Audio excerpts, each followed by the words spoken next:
difference. I just wasn't as hungry all day. Studies show that compared to dieting alone, people who added Dexatrim to their diets lost 50% more weight. Dexatrim was amazing. I could feel the change in my appetite. I ate less, and I lost more weight. Don't just diet. Diet with Dexatrim and lose more weight.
This is CBS. Investigators are trying to reach the scene of another air disaster this noon, this time in Japan. In Minneapolis, firefighters spent part of this morning trying to put out a warehouse fire. And your lawn should be looking much greener after this morning's much-needed soaking. The stories are all a part of the noon report coming up next. People walk, run, and jog to keep fit and healthy. Many doctors prescribe it. The basic tips for safety are not difficult. The most important rule for pedestrians is to walk defensively. And remember these safety rules. Walk facing traffic, cross at intersections, cross with the signals, and watch for turning cars. And if you're out at night, be sure to wear light-colored or reflectorized clothing. A good brisk walk or run will make you feel better if you follow the rules. You are about to see something that could be worth hundreds, even thousands of dollars to you. It's a ballot similar to the one your local phone company is sending out, asking you to choose a long-distance phone company. Choose MCI Dial 1 long-distance service. There are no extra numbers to dial, and you can use any phone, push button or rotary. With MCI Dial 1 service, you can call anywhere AT&T goes across the country anytime. If you don't have a ballot yet, just call this number so you can finally start saving money on long distance. My sister Harriet is in junior high. Big deal. And she getting picky in her old age. She insists on Nestle Crunch ice cream bars. She's impressed with the real milk chocolate and the real vanilla ice cream. But I'm impressed because it tastes like a Nestle Crunch chocolate bar wrapped around ice cream. When you have real stuff that tastes this good, who don't want anything else? You don't have to be in junior high to know that. Real milk chocolate, real vanilla ice cream. Serving and informing the Twin Cities for 4 decades. This is WCCO Television, Minneapolis, St. Paul. And now, Bill Carlson, Debbie Ely, and Bud Kraehling bring you Channel 4's Noon Report.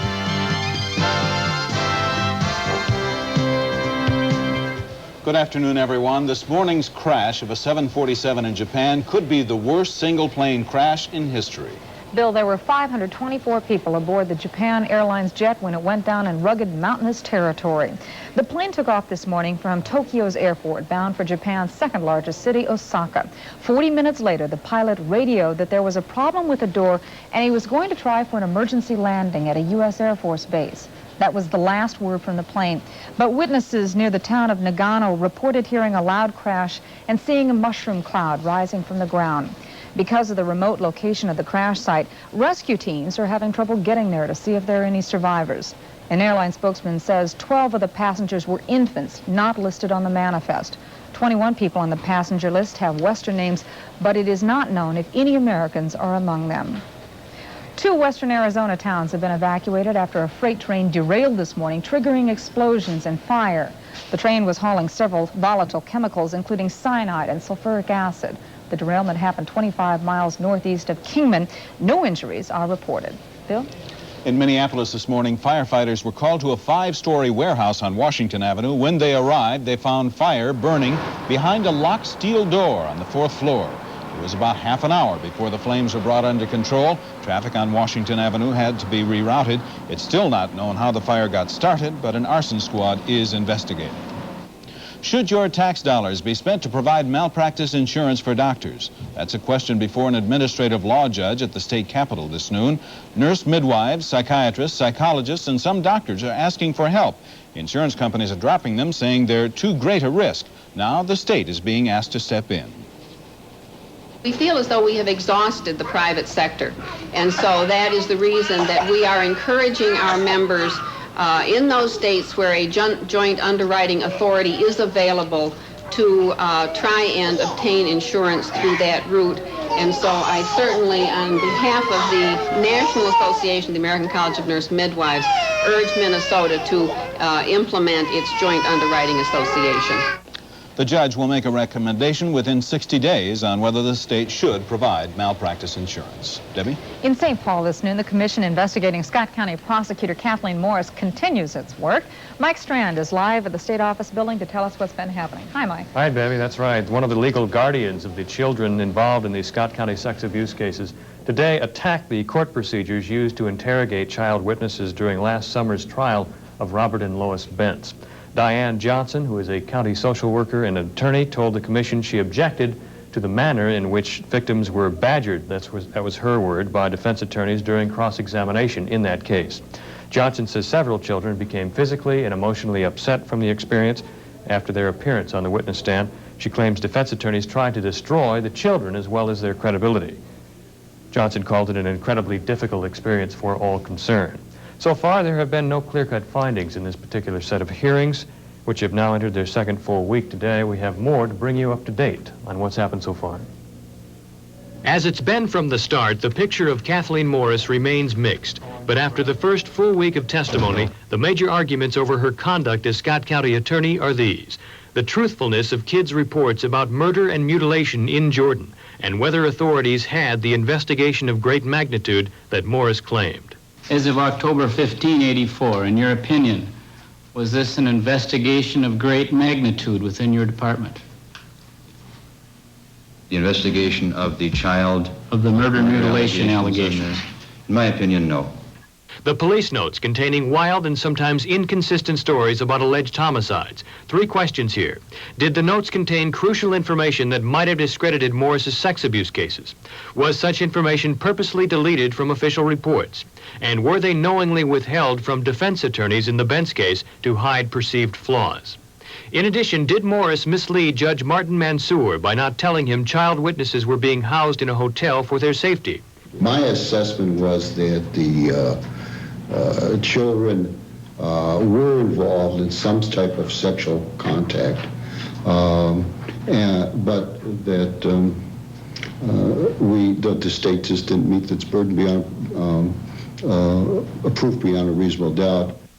And by violating his sequester order, did Morris also taint the children's testimony by praising them and allowing them to eat and play together? Perhaps most evident from last week's testimony was the heavy emotional toll these cases took from investigators and Morris alike. Yet the hearings have so far raised more questions than they've answered. And there is no smoking gun, and most of the complaints hinge upon what Morris knew and when she knew it.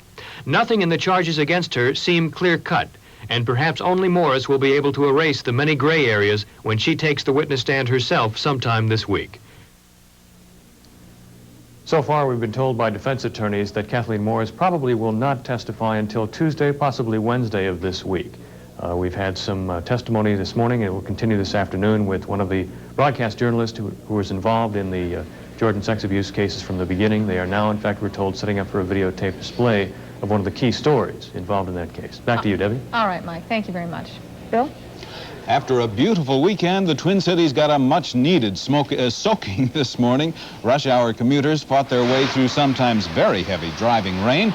All told, we in the Twin Cities have received between 1 and 2 inches of rain. Similar amounts were reported all across the state.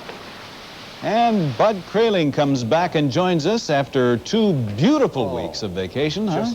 Gorgeous vacation. Incidentally, it's raining now at Ely, Minnesota, though. The temperature there is at 58. We're cloudy and 69. You got out just in time. Showers and thunderstorms have been moving from west central Minnesota through the metro area into west central Wisconsin through the morning. We've had some heavier thunderstorms. That's Carver County, and they continue to move through Hennepin County between the metro area and Rochester and La Crosse and Eau Claire and at Black River Falls, Wisconsin. We've had generally, as Bill said, 1 to 2 inches of rain around the metro area. Now there's been an increase in intensity over the last hour or so in the thunderstorms over the southern third of Minnesota into west central Wisconsin, and thunderstorms just northeast of Redwood Falls, and some heavier thunderstorms in central Wisconsin. So we expect the movement to be precipitation to the northeast through the afternoon at about 35 miles an hour. And our forecast for the metro area is periods of rain, chance of thunderstorms, with the afternoon temperature upper 60s to low 70s. In the mid-80s at Chicago today, over 100 forecast at Dallas, and we'll have more weather news about 23 minutes past the hour. Bud, we'll be checking with you then. On Wednesday, union workers at Hormel meat plant in Austin, Minnesota will vote on a contract offer. The result will be either an end to a long labor dispute or a strike. Terry Sater visited the southern Minnesota community to see how the town has been affected by that issue.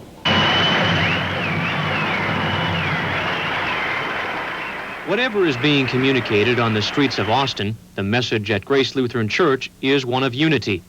Should a work stoppage occur, we pray that the leaders of both sides will strive to reinitiate negotiations. The bitter labor dispute is not forgotten here. However, in prayer, it is left behind. Congregation President Philip Meinerich has been in management with Hormel for 9 years. We do a lot of praying during our service, considering the negotiations and the community, but nothing, no lines have been drawn, no division within the church membership has been expressed to date. Pastor Henry Meyer says wage cuts last fall at Hormel are visible in Sunday morning offerings.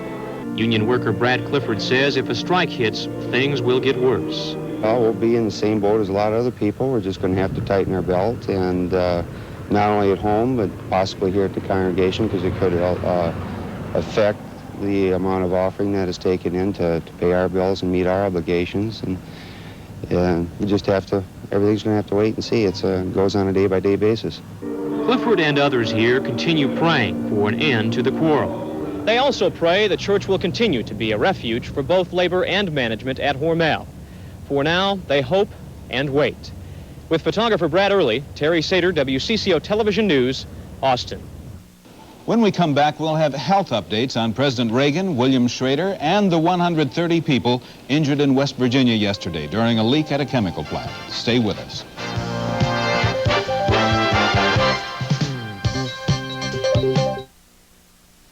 Can I stop now? Sorry.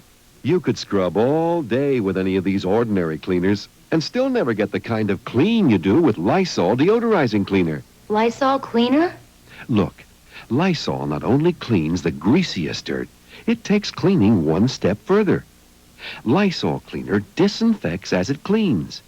Ordinary cleaners don't. Lemon Fresh Lysol cleaner takes cleaning one step further.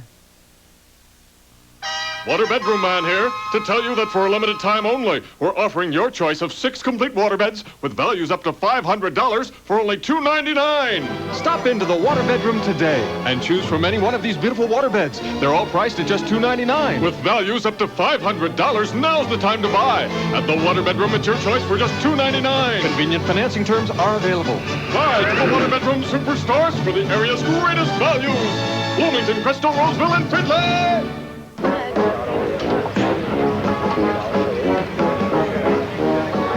Hey, Charlie, those Johnsonville brats look fantastic. Of course, they're the best. I love them. How about these Italians? Yeah. These kielbasa? Attention, attention. Charlie, Holly, and Farley Murphy are serving Johnsonville sausage. Johnsonville brats, Italian and kielbasa. The best threesome you can grill. Great job, boys. Thanks, Dad. 24 people remain hospitalized in Institute, West Virginia this noon after yesterday's toxic chemical leak from a Union Carbide plant. Debbie, people who live near the plant say a newly installed warning system failed miserably. They say the cloud enveloped their homes before the warning went off. 130 people were hurt and thousands more had to stay inside until that cloud dissipated. Lark McCarthy has the story. 125 people were treated at local hospitals after the toxic chemical aldecarb-oxime leaked yesterday morning. The gas caused a burning, stinging sensation. It irritated eyes, throats, and lungs. Some victims also complained of nausea. About 24 people spent last night in hospitals, but the injuries are considered minor. With irritation-type exposures like this, you would not anticipate any long-term effects. After the disaster in Bhopal, India, Union Carbide shut down the West Virginia plant for 5 months and spent $5 million on safety improvements, including a new warning system.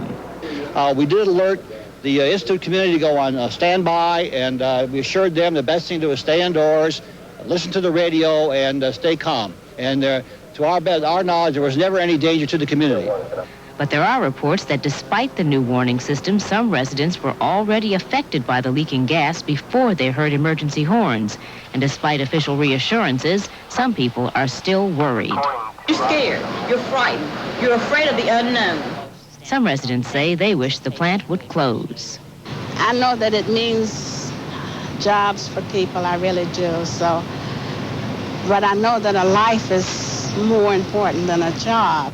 Union Carbide has promised an immediate investigation into the cause of yesterday's leak. Government agencies will also be looking for answers. After all the precautions, how could this have happened? Lark McCarthy, CBS News, Institute, West Virginia. President Reagan, still recuperating from his cancer surgery a month ago, is taking it easy this noon at his California ranch. He and Mrs. Reagan arrived yesterday for a 23-day stay. It will be a working vacation, however. Mr. Reagan is preparing for his summit meeting with Soviet leader Mikhail Gorbachev and is fighting with Congress over whether to impose economic sanctions on South Africa. Bill? William Schrader is enjoying life outside the hospital this noon. Yesterday, the world's longest living artificial heart patient was moved from his Louisville, Kentucky hospital room to a private apartment across the street. Rick Redmond has that story.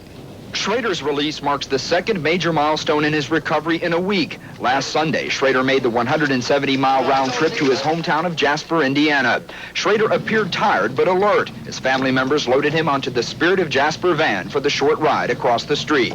Within minutes, the world's second artificial heart recipient reached his transitional home, 260 days after the implant. When asked how it felt to be out of the hospital, he softly managed an answer.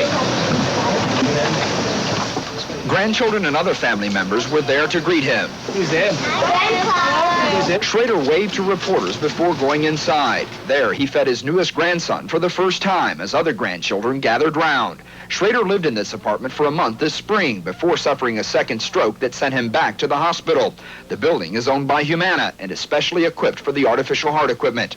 Dr. William DeVries will visit his patient here on a regular basis. Humana officials say Schrader's recovery has been better than the surgeon had ever hoped for. Post-stroke recovery is going well. His medical condition is good. So I think if he continues improving and the family members continue being comfortable with the care of Bill Schrader, then I think sometime in the future you'll see him go to Jasper. In Louisville, Rick Redmond for CBS News. When we return, we'll talk music with a look at preparations for the anniversary of Elvis Presley's death and an attempt to clean up the music that today's kids are listening to. I want you to be my slave. Don't you want to come with me? Do you think I'm nasty? It is a drive to get rid of lyrics that some say are pornographic. That story is ahead on the Noon Report.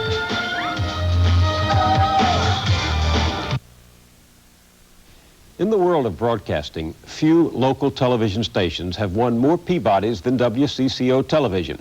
This year, another Peabody, their fourth, the second in as many years. Honored for their chronicle of life in Vietnam 10 years after the war, the story of American defeat and retreat. Honored for the Moore Report, the hollow victory. There are many television stations, many awards, but only one Peabody and only one WCCO Television.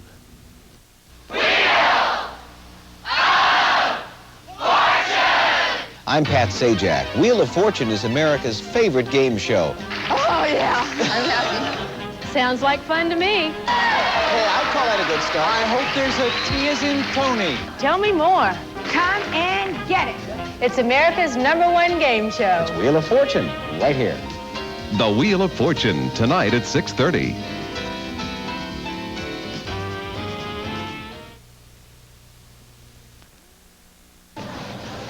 In Memphis, Tennessee, fans of Elvis Presley are preparing to mark the 8th anniversary of his death, August 16th, 1977. Natalie Allen of WREG Television has the story. Already covered the gravesite at Graceland, where this week 50,000 Elvis fans will pay tribute to their king. They'll come from all corners of the world and participate in dozens of events during this International Tribute Week, considered one of the biggest events in the country. And this year there are special exhibits and events all over Memphis, so tourists can get a closer glimpse of Elvis's town. The latest addition to Graceland is this art exhibit. These drawings are the products of Elvis fans from as far away as Switzerland and Germany. One is carved from wood, and all combined they depict Elvis from his younger days up until the time of his death. The drawings will be judged, and the one that receives the top prize will be shown in Elvis's trophy room for 1 year. Of all the entries in the art exhibit, this perhaps is the most unique. This Elvis memorial stained glass window came from a man in Chicago, Illinois. It's valued at $45,000. But special exhibits aside, many of these fans are here just to be near the man that brought new meaning to rock and roll, and whose death will be remembered forever. I never did get to see Elvis in person, but that didn't stop me from loving him. Natalie Allen for CBS News, Memphis. Turning from the king to the boss, rock star Bruce Springsteen has given 2 large cash gifts to groups that help the needy. He gave $10,000 to the Gary, Indiana Steelworkers Union to help its unemployed members, and he gave another $10,000 to Second Harvesters of Wisconsin, a nonprofit group that obtains food for the needy. Springsteen, whose songs often tell of the struggles of working-class Americans, says things are going so well for him now, he just wanted to share a bit of his good fortune. Debbie? Bruce Springsteen's music may not be a target, but songs by other rock stars are coming under fire from a group called Parents Music Resource Center. It says that much of the music our kids are listening to is obscene, and it wants to do something about it. Alexis Fernandez of KSL Television in Salt Lake City has the story.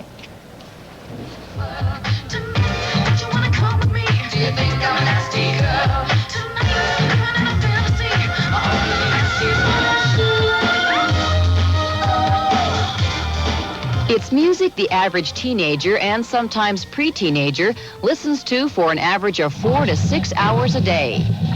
I want you to be my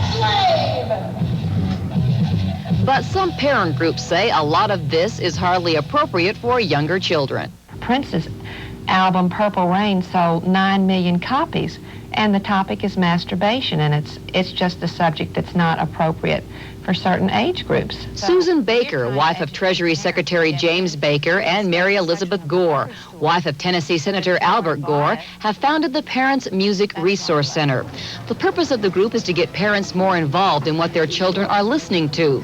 The group is also pressuring the record and video industries to self-impose tighter regulations when it comes to marketing album covers, lyrics, and music videos. What we're asking in our approach to the music industry is that they give us as parents and consumers more information whereby we'll know what's going to be on the content.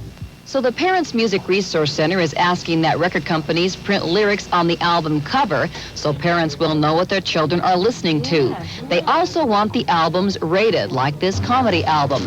A warning, if you will, that the record may contain material not suitable for younger listeners. There is some indication that this trend of sex and violence may be on the downswing. Some music groups have voluntarily pulled their songs from radio airplay because of the lyrics.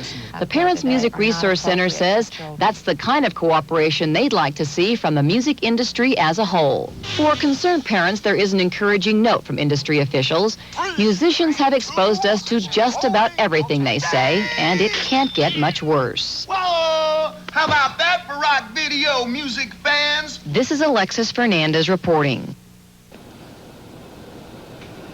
In a moment, we'll turn our attention to weather. Bud Kraehling returns with the forecast, and you'll hear from a young man who had a first-hand encounter with a lightning bolt. Stay with us.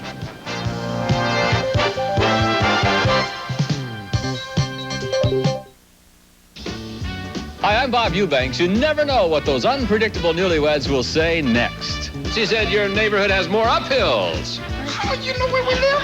Yeah, at the bottom of the hill. Jeez, it doesn't matter. Either way you go, it's up, it's down, it's the same Well, we're thing. at the top of it, so you gotta go down we're here. at the bottom of the hill. We have to go up. Boy, you go up PCH. We're going uphill. That's north or south? Jeez, that's uphill.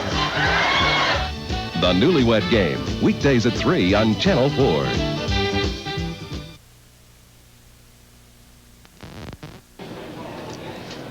A day like today can't help but remind us of the beauty and, of course, the power of nature. Lightning is one way nature shows her beauty, but as Ed Yates tells us, it has a dangerous edge. There has always been something sinister about a thunderstorm. Monsters and murders, hauntings and horrors have always been accompanied by a full orchestration of lightning and thunder. Nature has always subdued us with weather, but somehow thunderstorms are especially impressive, even from as far away as the space shuttle. This rare camera view of lightning inside clouds was captured aboard Discovery in mid-April. Anywhere in a half-an-hour period, you could possibly have 100 or 200 cloud-to-ground lightning strikes. And of course, that's only a third of what normally comes out of a cell.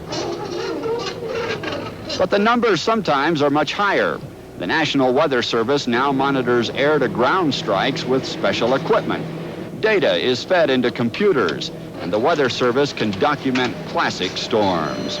Colin's been struck by lightning, and I said, don't be funny, because they're always pulling jokes on me. And I said, what did you say? And he says, his heart's beating again, and everything's fine, and they're going to take him to the hospital. And I said, who's fine? What's fine? And he said, Colin was struck by lightning. This big old light cracked above my head.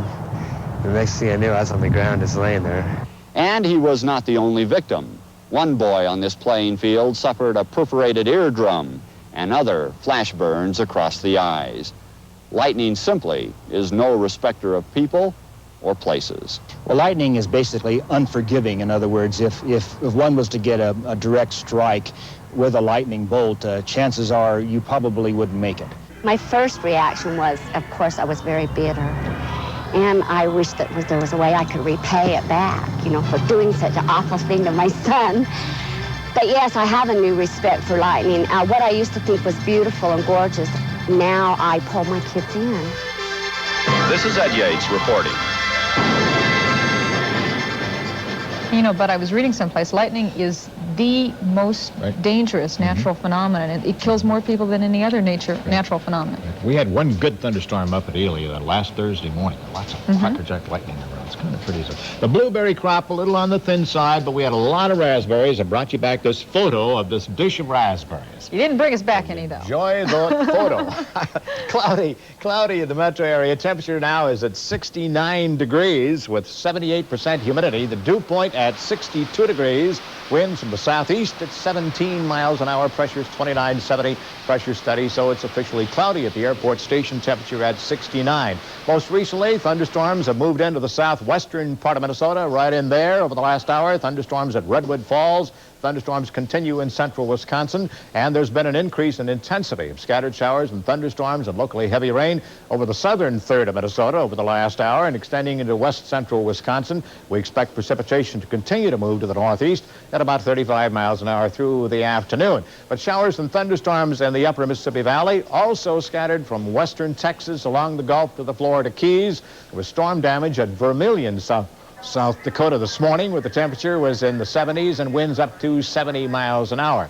And for the afternoon, it looks like it's going to be rather cool to the west of us. At Ely, Nevada this morning, it was 31 degrees at the big high-pressure center over the western states, and that low-pressure center moving through the five-state area. Showers and thunderstorms from Nebraska up through Iowa, into Minnesota, and central Wisconsin for the afternoon. We've got that low in the eastern Dakotas, a warm front ahead of it. Cold front swings to the southwest. 78 at Seattle and at Boston, in the mid-80s at Chicago and Los Angeles, and 102 forecast at Dallas today. The metro area for the afternoon, periods of rain with a chance of thunderstorms, with the afternoon temperature in the upper 60s to low 70s. We're saying around 72. And for tonight, a good chance of showers and thunderstorms with a low at 60. And for tomorrow, a little bit of sunshine, partly cloudy is the forecast, with the afternoon temperature tomorrow and a big 75. You never bring us any blueberries or raspberries. Maybe next year. Well, that'll wrap it up for us today. We hope you'll join us again tomorrow. Have a good day.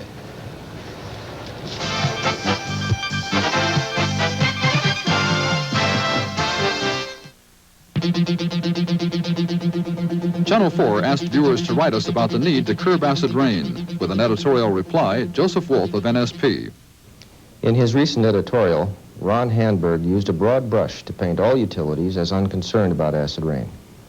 NSP does not fit Mr. Handberg's stereotype. Before acid rain became an environmental issue, NSP began pace-setting measures to control pollutants, especially sulfur dioxide, which is cited as a contributor to acid rain. Today, NSP facilities rank among the cleanest in the nation.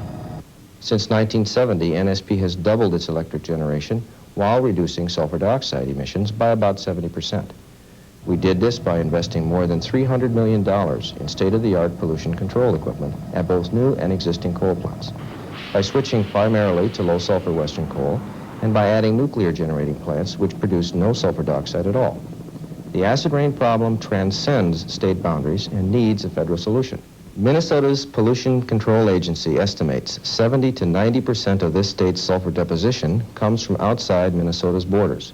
NSP has supported passage of Senator Durenberger's bill to reduce total sulfur dioxide emissions